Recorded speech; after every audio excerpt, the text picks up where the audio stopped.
C'est sûr, vous avez déjà été certainement confronté à ce genre de problème. Vous procédez à des calculs comme d'habitude sur Excel, mais l'incrémentation refuse de se réaliser correctement. Vous adoptez bien entendu des techniques que vous avez l'habitude d'utiliser, mais vous constatez que malgré toutes ces techniques, malgré toutes ces anciennes méthodes que vous êtes en train d'utiliser, l'incrémentation ne marche pas du tout.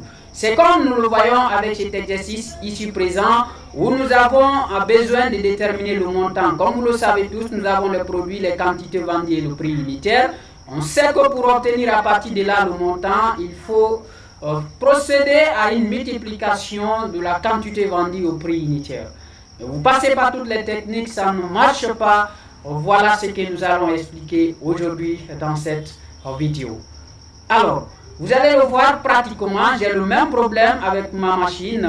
Maintenant, avec mon logiciel, je procède là, je sais que je dois réaliser ce genre de calcul. Je prends cette partie, je dis que je vais multiplier ça avec la quantité vendue. Lorsque je vais valider, on me trouve exactement le premier résultat est correct. Maintenant, à partir de là, lorsque je vais décider de faire l'incrémentation, qu'est-ce que vous constatez? Ça va donner le même résultat.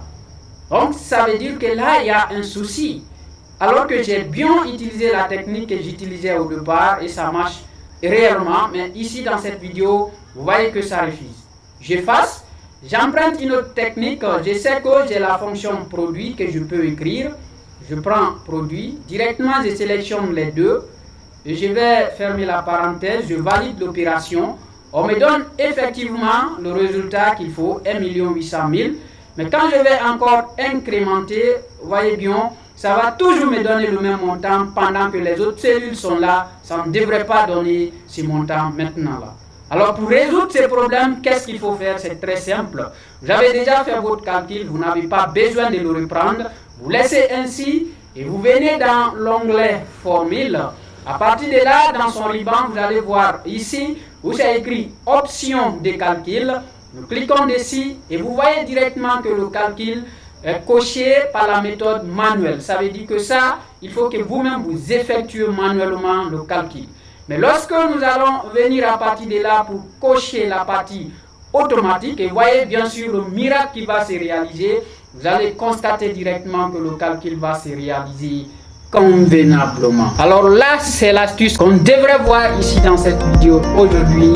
Merci et abonnez-vous pour la suite.